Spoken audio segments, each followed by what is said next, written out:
दोस्तों, मेरा नाम है अरुण सिंह और आप सफ़र कर रहे हैं फ्री एजुकेशन वर्ल्ड की दुनिया में। आज जिस टॉपिक में मैं आपसे बात करने जा रहा हूँ वो है एंग्लो मैसूर वॉर। ये मेरे द्वारा करा जा रहा है माई सेल्फ अरुण। और फ्री एजुकेशन वर्ल्ड की दुनिया में आपको बहुत कुछ मिलता रहेगा, हिस्ट्री, ज्योग्राफी, करंट अफेयर से जुड़ा हुआ। आप चैनल को सब्सक्राइब कर लीजिए। और ये मैं वॉर इसलिए अभी डिस्कस कर रहा हूँ क्योंकि Anglo Maratha war, Anglo Mysore war, Anglo Sikh war, ये हुए तो डिफरेंट डिफरेंट टाइम पे थे, लेकिन डिस्कस करना इसलिए जरूरी है क्योंकि इनका सीक्वेंस और पता होना जरूरी है, और किस में क्या हुआ था, किसके क्या कॉन्सिक्वेंसेस थे और किस वजह से वॉर हुआ था, ये सब जानना हमारे लिए जरूरी है। और कभी कभी प्रीलिम्स में ये भी आ जाता है कि ट्रीटी कौन सी थी, ये भी बहुत इंपॉर्टेंट है कि कौन सी ट्रीटी साइन करी गई थी उस वॉर के बारे में। तो इस वॉर के बैकग्राउंड के बारे में थोड़ा हम जानते हैं। तो मैसूर में जो रूल कर रहे थे उस डायनेस्टी का नाम था वोडेयार। इसको वोड्यार बोलते हैं, वोडेयार वैसे बोल मेनली कन्नड़ वर्ड है। वोड्यार जो थे, वोड्यार डायनेस्टी, वोडियार भी बोल देते हैं बहुत सारे लोग। ये वहाँ पे जो थी रूल कर रही थी डायनेस्टी। लेकिन जैसे जैसे जैसे विजयनगर एम्पायर जो है वो 1565 तक वीक हो जाता है, ये धीरे धीरे इंडिपेंडेंट होते जा रहे थे। और चिक्का देवराज करके एक रूलर थे इस डायनेस्टी के, 1673 से 1704 तक। उस टाइम पे ये डायनेस्टी पीक पे थी, एकदम पीक पे थी। उसके बाद और इन्होंने अपने एडमिनिस्ट्रेशन को 18 पार्ट में डिवाइड कर रखा था। बेसिकली 18 डिपार्टमेंट में डिवाइड कर रखा था, जिसके 4 पार्ट हुआ करते थे बेसिकली। ठीक है, 18 डिपार्टमेंट थे जो कि 4 पार्ट में डिवाइडेड थे, जिनको चावड़ी के नाम से पुकारा जाता था।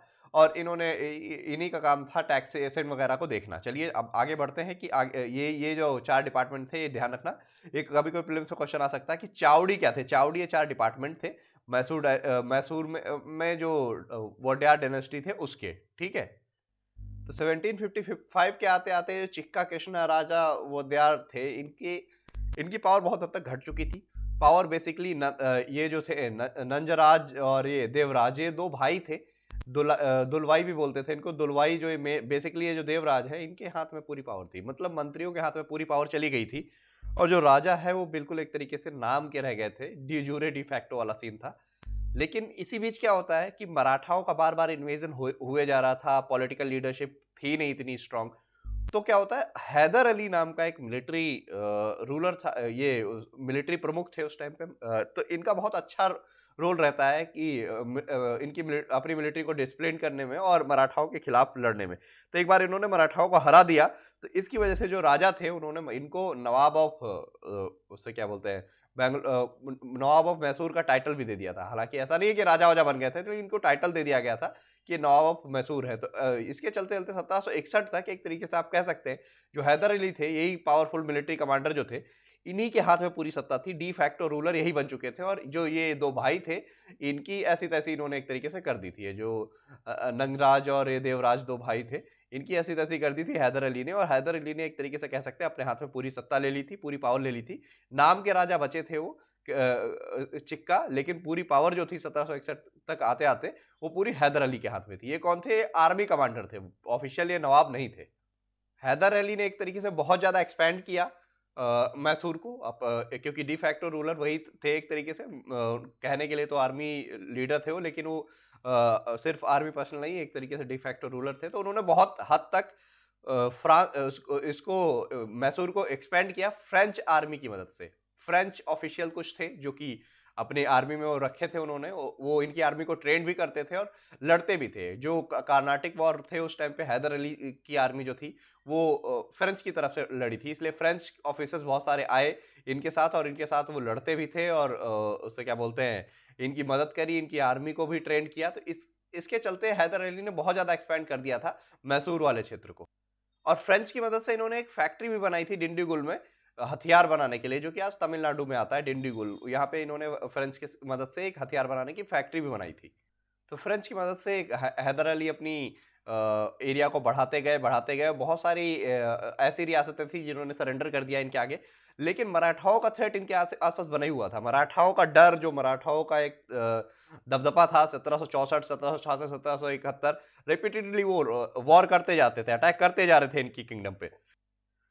1766 तक आते आते ईस्ट इंडिया कंपनी को नॉर्दर्न सरकार नाम की जगह मिल जाती है निजाम से। थर्ड कार्नाटिक वॉर का रिजल्ट था। नॉर्दर्न सरकार में दिखाता हूं आपको। ये वाला जो एरिया था, ये वाला एरिया नॉर्दर्न सरकार का था, ये निजाम से ले लिया था। ये ब्रिटिशर्स ने, और इसी के साथ निज़ाम के साथ ट्रीटी हुई थी इनकी कि हैदर अली से निज़ाम को प्रोटेक्ट करने का हैदर अली से ईस्ट इंडिया कंपनी को प्रोटेक्ट करने का काम हम निज़ाम करेंगे। अब देखिए वॉर आता है, first Anglo Mysore war 1767 to 1769। अब इसमें पहली चीज ये है आपको याद रखने वाली कि कोई भी वॉर हो, मैं जितने भी वॉर पढ़ाऊंगा उसमें मेन चीज यही होती है कि वॉर हुआ क्यों, उसके कॉजेस क्या थे और संधि क्या हुई और किसके किसके बीच हुआ, मेन चीज यही, और उसका टाइमलाइन कब वो हुआ था। कॉजेस बेलाई का मतलब क्यों क्यों हुआ था। तो एक्चुअली क्या था, हैदर अली जो थे वो चाहते थे ईस्ट इंडिया कंपनी का जो इन्फ्लुएंस बढ़ता जा रहा साउथ इंडिया में वो कम हो जाए, क्योंकि वो कहीं ना कहीं समझ चुके थे कि ये सबको अपने साथ मिला चुके हैं और अब ये केवल ऐसे साथ बैठने वाले नहीं, अब ये खुद को एक्सपेंड करेंगे, क्योंकि कई लोगों को एक साथ मिला चुके थे। और ईस्ट इंडिया कंपनी भी अपने आप को एक्सपेंड करना चाहती थी, आपको पता ही है वो कई लोगों को मिला चुकी थी अपने साथ। तो ईस्ट इंडिया कंपनी ने क्या किया, मराठा और निजाम को अपने साथ मिला लिया और बोला मैसूर पे वॉर करते थे, क्योंकि दुश्मन का दुश्मन दोस्त होता है। मराठा और निजाम ये दोनों मैसूर के दुश्मन थे, तो इन्होंने ईस्ट इंडिया कंपनी ने इनके साथ मिलकर मैसूर के साथ वॉर करने की सोची और वॉर कर दिया। तो वही होता क्या है, ये युद्ध जो होता है 18 महीने तक चलता रहता है, ऑलमोस्ट 1.5 साल तक चलता है, लेकिन कुछ ज्यादा बदलाव नहीं होता, दोनों टक्कर का मुकाबला होता है, दोनों चलते रहते हैं। लेकिन इसी बीच हैदर अली एक मास्टर स्ट्रोक चलते हैं। हैदर अली क्या करते हैं, एकदम से छोटी छोटी सी टुकड़ी लेकर मद्रास पहुंच जाते हैं, अपने आर्मी की टुकड़ी लेकर मद्रास पहुंच जाते हैं। मद्रास उस टाइम पे ब्रिटिशर्स की कैपिटल हुआ करता था उस साइड में, ठीक है। और वहां जाकर कब्जा कर लेते हैं, और उस टाइम पे बहुत ही ह्यूमिलेटिंग था ब्रिटिशर्स के लिए। फिर इनको एक ट्रीटी साइन करनी पड़ती है, defensive alliance pact East India Company को हैदर अली के साथ, जिसमें होता है कि अब अगर हम पे कोई अटैक करेगा तो ईस्ट इंडिया कंपनी हमारी मदद करेगी। तो ये इस तरीके से ये बहुत ही ह्यूमिलेटिंग हुआ। 1769 में एक ट्रीटी साइन करनी पड़ी अंग्रेजों को, क्योंकि मद्रास पे ही कब्जा कर लिया था जाके हैदर अली ने। लेकिन 1771 में क्या होता है, मराठा फिर से अटैक कर देते हैं मैसूर के ऊपर। बट ये जैसे कि ट्रीटी साइन हुई थी कि मराठा अगर अटैक करेंगे हम हमारे ऊपर तो आप हमारी हेल्प करोगे। जो मद्रास पे अटैक कर मद्रास को कब्जे में ले लिया था हैदर अली ने, उस टाइम पे ईस्ट इंडिया कंपनी ने ट्रीटी पे साइन कर दिया था। लेकिन ईस्ट इंडिया कंपनी वो पेपर को फाड़ के फेंक देती, कहती हम कुछ नहीं जानते। तो आगे की जो लड़ाइयाँ हुई वो बेसिकली इसीलिए हुई कि हैदर अली समझ गए थे कि अंग्रेज किसी के सगे नहीं है, इन पे भरोसा करना बिल्कुल बेकार है। तो इस वजह से हैदर अली बहुत ज्यादा चिढ़े पड़े थे। इस वजह से भी बहुत सारे आगे के जो युद्ध हुए इसी वजह से हुए। 1772 में क्या होता है, माधवराव की डेथ हो जाती है, तो मराठास के बीच में खुद आपस में ही मतभेद फैल जाता है, और आपस में ही रस्साकसी चलने लगती है, कौन फोर्स संभालेगा, कौन अब संभालेगा, कौन सत्ता संभालेगा। और इधर मैसूर को भी सुकून मिल जाता है, क्योंकि मराठा बार बार अटैक करते रहते थे, बार बार अटैक किया मराठाओं ने, जब मन करता था तब मैसूर पे अटैक कर देते थे। लेकिन इस बार बीच शांत हो गए, क्योंकि पेशवा माधवराव की डेथ हो जाती है, उसके बाद आपस में इनकी लड़ाई चलने लगती है। 1774 से 1776 के बीच में हैदर अली ने जितनी इनकी जो टेरिटरी थी, जो इन्होंने खो दी थी मराठाओं ने, जिन पे कब्जा कर लिया था, वो फिर से अपने कब्जे में ले लेते हैं। अब क्या होता है, 1776 में उसी के पैरेलल में क्या चल रहा होता है, अमेरिका में वॉर ऑफ इंडिपेंडेंस चल रही होती है, लोग आजाद होना चाहते हैं, और वहां पे जो लोकल अमेरिकन थे उनका सपोर्ट कौन कर रहा था, फ्रेंच, ठीक है। वो फ्रेंच जो थे ब्रिटिशर्स के अगेंस्ट वहां भी लड़ रहे थे, ठीक है। 1780 में क्या होता है, माहे नाम का एक पोर्ट होता है जिसपे कब्जा कर लेते हैं, उसे क्या बोलते हैं, ईस्ट इंडिया कंपनी कब्जा कर लेती है, जबकि ये फ्रेंच पोर्ट होता है और ये बिल्कुल करीब होता है मैसूर के। तो अभी माहे दिखा देता हूँ आपको कहाँ पे है। देखिए ये है माहे पोर्ट की लोकेशन, ये केरला के पास वाला एरिया जो है। तो मैसूर यहाँ से पास में था, तो अब हैदर अली को लगा तो ये तो बहुत बड़ी बात, बड़ी दिक्कत वाली बात हो गई, क्योंकि ये तो बिल्कुल करीब ही आके बस गए। तो इससे इससे और ज्यादा हैदर अली नाराज हो जाते हैं। तो ये आगे चल के रीजन बना सेकेंड एंग्लो मैसूर वॉर का। तो ये कभी ये भी पूछ लिया जा सकता है कि क्या रीजन था कि सेकेंड एंग्लो मैसूर वॉर करना पड़ा। तो उसमें बेसिकली मेन रीजन यही था कि कैप्चर ऑफ माहे बाय ईस्ट इंडिया कंपनी, ठीक है, क्योंकि वो पड़ोस में आके अंग्रेज बैठ गए थे, हैदर अली को ये पसंद नहीं था, इसलिए वॉर हो गई। तो वही क्या होता है, सेकेंड एंग्लो मैसूर वॉर में 1780 से 1784 तक चला। हैदर अली ने उस टाइम पे क्या किया, मराठा और निजाम को एक कर लिया, बोला कि ठीक है हम लोग एक अलायंस बनाते हैं, क्योंकि देखो अंग्रेजों ने मुझसे प्रॉमिस किया था ये आएंगे, लेकिन ये नहीं आए, तो ये बदतमीज है, इनसे कोई ट्रीटी वीटी करने का फायदा नहीं है, तो हम लोग साथ में मिलकर लड़ते हैं। लेकिन डिप्लोमेसी तो ब्रिटिश की बहुत अच्छी थी, उन्होंने क्या किया, मराठा और निजाम को कुछ अलग अलग बातें पढ़ाई और ये लोग फाइनली नहीं आए हैदर अली की मदद करने। तो क्या होता है, हैदर अली की दहशत थी उस टाइम पे, मतलब बहुत ज्यादा दहशत थी, क्योंकि हैदर अली हारे ही नहीं थे किसी से, बहुत बहुत बहुत युद्ध जीत लिए थे इन्होंने। तो हैदर अली ने क्या किया, आरकोट को कब्जे में ले लिया। आरकोट मैंने लास्ट टाइम पढ़ाया था, ठीक है। आरकोट को कब्जे में ले लेते हैं हैदर अली, और उसे क्या बोलते हैं, बाद में क्या होता है, एक ये आयरी कूट करके वांडीवास की संधि में जो थे, ठीक है, ये आता है आर्मी जनरल। उस समय जीत के जब वांडीवास के टाइम पे गया था तो एमपी बन गया था वहां पे जाके। उसके बाद फिर से इसको आर्मी जनरल चीफ बना के भेजा जाता है और फिर ये अटैक करता है आरकोट पे और फाइनली हैदर अली हार जाते हैं और आयरी कूटे जो था ये जीत जाता है। तो हैदर अली 1782 में मर जाते हैं क्योंकि ये एक कैंसर के पेशेंट थे, इनकी डेथ हो जाती है। इसी बीच इनका एक यंग सन था टीपू सुल्तान, जो कि आगे चल के बहुत फेमस हुआ। ये 2 साल तक लड़ाई लड़ता रहा, लेकिन कोई रिजल्ट नहीं आया। दो लगभग बराबरी का मामला हो रहा था। इसी बीच क्या होता है, वो जो यूएसए में रसाकसी चल रही थी फ्रेंच और ब्रिटिशर्स के साथ, तो पेरिस में एक ट्रीटी साइन होती है 1783 में कि हम आपस में लड़ाई ये बंद करते हैं। तो वहीं ये भी बात चलती है कि जो मैसूर वाला सीन है वहां पे भी अब बार बार क्यों लड़ना, वहां पे भी ठीक है कोई टीटी साइन कर लेते। तो मैंगलोर में एक टीटी साइन होती है 1784 में, टीटी ऑफ मैंगलोर के नाम से जाना गया है इसको। इसमें भी क्या हुआ, लगभग दोनों की बराबर की बात हुई थी, लेकिन एक तरीके से कह सकते हैं हम साइकोलॉजिकली टीपू सुल्तान की जीत हुई थी, क्योंकि टीपू सुल्तान को इस वॉर में जो कुछ मिला वो ज्यादा था अगर देखा जाए ईस्ट इंडिया कंपनी के मुकाबले में। वैसे तो दोनों बराबर रहा, लेकिन साइकोलॉजिकली थोड़ा बूस्ट मिला टीपू सुल्तान को। चलिए अब टीपू सुल्तान के बारे में जानते हैं, ये भी बहुत फेमस कैरेक्टर रहे हैं। तो जी जो टीपू सुल्तान थे इन्होंने एक बुक लिखी थी जो कि मिलिट्री मैनुअल के पे थी, पूरा मिलिट्राइज कैसे करते हैं, कैसे मिलिट्री काम करती है। फतहुल मुजाहिदीन के नाम से जाना गया उस बुक को। और इनके बारे में बता दूं कि ये रॉकेट यूज करने वाले पहले थे उस समय। मॉडर्नाइज तरीके से इन्होंने रॉकेट और आर्टिलरी यूज करी थी। इन्होंने अपनी आर्मी को फ्रेंच के द्वारा ट्रेंड करवाया था, जो कि बहुत हद तक वेस्टर्न लाइन पे चलती थी इनकी आर्मी। और इनके जीतने का भी यही एक, कई सारे वॉर जीतने का मैसूर का यही रीजन था क्योंकि ये बहुत ज्यादा मॉडर्नाइज थे, ठीक है। और इन्होंने एक जैकोबिन क्लब की स्थापना करी थी जो कि फ्रांस में था। ये एक रिवोल्यूशनरी एक क्लब था जो कि फ्रांस में था, और इन्होंने यहाँ पे भी जैकोबिन क्लब बनाया और एक पेड़ लगाया था, जिस पेड़ को अपनी कैपिटल में इन्होंने एक पेड़ लगाया, उस पेड़ को ट्री ऑफ लिबर्टी बोला गया। और इन्होंने नेपोलियन से भी बात करने की कोशिश करी, मैंने उसको इनवाइट भी किया था। श्रीरंगपट्टनम जो इनकी राजधानी थी, ये कावेरी नदी के किनारे स्थित है, कि आओ, और यहाँ पे ब्रिटिशर्स बहुत कमजोर है और थर्ड कर्नाटिक वॉर के बाद तुम यहाँ कमजोर पड़ गए हो, आओ ब्रिटिशर्स को हरा दो हम हमारी मदद से और तुम्हारा एम्पायर पूरा हो जाएगा, ऐसा करके इन्होंने बोला था। लेकिन नेपोलियन वहां से चल भी दिया था, नेपोलियन तो था ही भाई महान आदमी।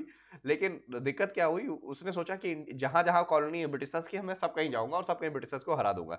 लेकिन वो इजिप्ट में फंस गया, इजिप्ट से बाहर निकल ही नहीं पाया और कभी इंडिया आ ही नहीं पाया। अब आते हैं थर्ड एंग्लो मैसूर वॉर पे। इसमें क्या होता है, 1790 से 1792 तक इसका वो रहा। इसके कॉजेस क्या थे, टीपू सुल्तान ने अपने आप को बहुत मजबूत कर लिया था, बहुत बड़ी आर्मी बना ली थी और बहुत सारे रिफॉर्म्स लेके आ गया था, और फ्रांस से सीधे बोलता था कि आओ अब हमारी मदद करो, ईस्ट इंडिया कंपनी को यहाँ से उखाड़ कर भेजते हैं।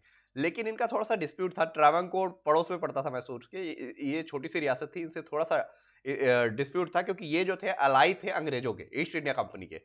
तो इसने क्या किया कि इससे पहले ये हम पे अटैक करें, टीपू सुल्तान ने ट्रावनकोर पे अटैक कर दिया।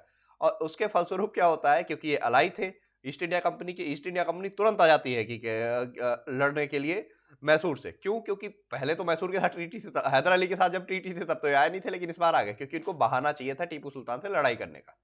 तो फाइनली अंग्रेज अटैक कर देते हैं। उस टाइम पर लॉर्ड कॉर्नवालिस जो करके जो गवर्नर जनरल थे कलकत्ता के, ये मिलिट्री एक्सपर्ट भी थे, तो इनको ही भेजा गया कि जाओ तुम ही लड़ो जाके। गवर्नर जनरल कलकत्ता छोड़कर मैसूर आते हैं, लड़ाई करते हैं टीपू सुल्तान के अगेंस्ट, और ये एक अलायंस बनाते हैं। पहले मराठा निजाम और ईस्ट इंडिया कंपनी ये सब मिलकर टीपू सुल्तान पे चारों तरफ से अटैक हुआ था। उसके बाद फाइनली टीपू सुल्तान हार जाते हैं। 1792 में श्रीरंगपट्टनम जो इनकी राजधानी है, वहां पे एक संधि होती है। और इस दौरान क्या होता है कि जितना टीपू का एरिया था सब छिन्न भिन्न कर दिया गया अंग्रेजों के द्वारा। आधा मराठाओं को दे दिया, आधा ब्रिटिशर्स खुद ले लिया ब्रिटिशर्स ने, आधा निजाम को दे दिया गया। और एक कुर्ग करके एरिया था जो कि मैसूर के अधीन था, उसको भी धीरे धीरे उसे क्या बोलते हैं इंडिपेंडेंट कर दिया गया, क्योंकि कुर्ग के जो राजा थे वो मैसूर के अगेंस्ट ही लड़ गए थे अंग्रेजों के साथ। और साथ में क्या हुआ, 3 करोड़ रुपए मांगे गए टीपू सुल्तान से इंडेमनिटी। तो वर्ड इंडेमनिटी क्या होता है, वॉर इंडेमनिटी का मतलब होता था कि तुमने मुझसे लड़ाई करी है, अब मेरा इतना हर्जाना हुआ है, उसका नुकसान तुम ही भरोगे। अंग्रेज ऐसे करते थे। 3 करोड़ रुपए दिए गए। 2 टीपू सुल्तान के बच्चे जो थे उनको रख लिया गया। कॉर्नवालिस ने बोला कि ये मेरे साथ रहेंगे जब तक तुम 3 करोड़ रुपए नहीं दे देते, ठीक है। उन्होंने एक गारंटी के तौर पे तुम्हारे बच्चे मेरे साथ रहेंगे। टीपू सुल्तान के दोनों बच्चे रख लिए गए लॉर्ड कॉर्नवालिस के द्वारा, जब तक 3 करोड़ रुपए टीपू सुल्तान ने नहीं दे दिए।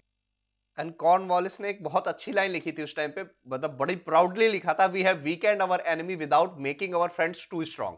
उसने जिससे अलाई किया, जिसको मराठा को, उनका भी नुकसान हुआ, उनका भी कुछ ज्यादा फायदा नहीं हुआ, थोड़ा बहुत जमीन मिल गई उनको, निजाम को भी कुछ नहीं मिला और दुश्मन को भी खत्म कर दिया। ये इसकी बहुत फेमस लाइन है, मैंने अपने दुश्मन को कमजोर कर दिया बिना अपने दोस्तों को स्ट्रॉन्ग किए।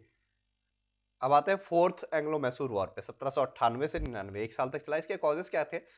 क्योंकि टीपू सुल्तान चुप तो बैठने वाले थे नहीं, तो इन्होंने क्या किया, अलायंस अलग अलग बनाना शुरू कर दिया, अरब के साथ, तुर्क के साथ, अफगान के साथ, कि आओ हमारे साथ मिलकर ईस्ट इंडिया कंपनी को हराते हैं। लेकिन ये भी फेल हो गया। फिर इन्होंने क्या किया, फ्रेंच का बहुत ज्यादा फेवर लेना शुरू कर दिया, जैकोबिन क्लब वगैरह बनाने शुरू कर दिए, ट्री ऑफ लिबर्टी जो इन्होंने लगाया वगैरह। इसके चलते अंग्रेज बहुत ज्यादा गुस्सा हो गया और कई बार नेपोलियन बोनापार्ट जो था उसको रिक्वेस्ट भेज चुके थे कि आओ और हम इंडिया पे अटैक, इंडिया में आओ और ईस्ट इंडिया कंपनी को हाड़ फेंकते हैं तुम्हारे साथ मिलकर, हमारी मदद करो आके। तो अंग्रेजों को लगा कहीं सही में नेपोलियन बोनापार्ट आ गया तो हमारी तो दिक्कत हो जाएगी, यहाँ पे बढ़ जाएगी।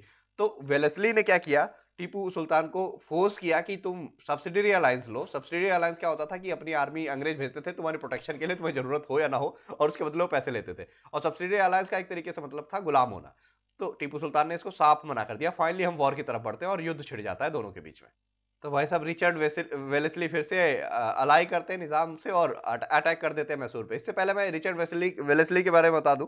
वेलेस्ली दो भाई थे, एक रिचर्ड वेलेस्ली बड़े भैया थे, ये गवर्नर जनरल थे बंगाल के, ये अपने आप को बंगाल टाइगर भी बोलते थे उस टाइम पे। और इसका जो छोटा भाई था आर्थर वेलेस्ली, वो आर्मी कमांडर था, आर्मी जनरल था। आर्थर वेलेस्ली जो है वो बहुत ज्यादा फेमस था क्योंकि उसने क्या किया था, 1815 में नेपोलियन तक को हरा दिया था एक वॉर में। ठीक है, जो कि यूरोप में ही वॉर हुआ था नेपोलियन और ब्रिटिशर्स के बीच में, उसने नेपोलियन को भी हरा दिया था। तो ये भाई साहब पहुंचते हैं और अलाई करते हैं निजाम के साथ और मैसूर पे अटैक कर देते हैं, क्योंकि इनको बहाना चाहिए होता था, बड़े भैया अटैक कर देते हैं इधर। और हाँ, वेलेस्ली ब्रदर्स के बारे में एक चीज और है, ये रिचर्ड वेलेस्ली आगे चल के फॉरेन मिनिस्टर भी बना था। और इसका जो भाई था जिसने नेपोलियन को हराया था, छोटा भाई, वो आगे चल के प्राइम मिनिस्टर बना 2 बार यूरोप, उसे क्या बोलते हैं, ब्रिटेन का। तो ये दोनों भाई बहुत ही सक्सेसफुल ब्रदर्स के तरीके से आए इंडिया में और बहुत कुछ इन्होंने किया। तो फाइनली ये जो लड़ाई होती है श्रीरंगपट्टनम में होती है, जो कि कैपिटल हुआ करता था मैसूर का। टीपू सुल्तान लड़ते लड़ते वीरगति को प्राप्त होते हैं और फाइनली क्या होता है कि अंग्रेज 5 साल का एक छोटा सा बच्चा था, कृष्ण राजा थर्ड, वोड्यार डायनेस्टी, जो मेन डायनेस्टी थी मैसूर की। तो अंग्रेजों ने बोला कि मेन तो वोड्यार थे, ये तो ये कोई किंग विंग थोड़ी थे, ये तो नॉर्मल ऐसे ही सेनापति थे, इनके हाथ में अब तक सत्ता थी, अब मेन अधिकारियों के हाथ में होगी। 5 साल के बच्चे का अंगूठा लगा के सब्सिडरी अलायंस जो है साइन करवा लेता है वेलेस्ली और टीपू सुल्तान की मौत हो जाती है। टीपू एक पहला बंदा था, ऐसा पहला मिलिट्री लीडर था जिसने खुद को बादशाह बोलना शुरू कर दिया था, वरना हैदर अली के टाइम तक तो ये सारे मिलिट्री लीडर ही थे। टीपू के बच्चे जो थे उनको भेज दिया जाता है वेलोर में। आगे चल के वेलोर में एक सिपोय म्यूटिनी होती है, ये 1806 में हिंदुस्तान की पहली सिपोय म्यूटिनी थी। इसके बारे में आगे चल के हम बात करेंगे। बाकी एंग्लो मैसूर वॉर में इतना ही। धन्यवाद। आप वीडियो को देखिए, सब्सक्राइब करिए, चैनल को शेयर करिए एंड सब्सक्राइब करिए। धन्यवाद। जय हिंद।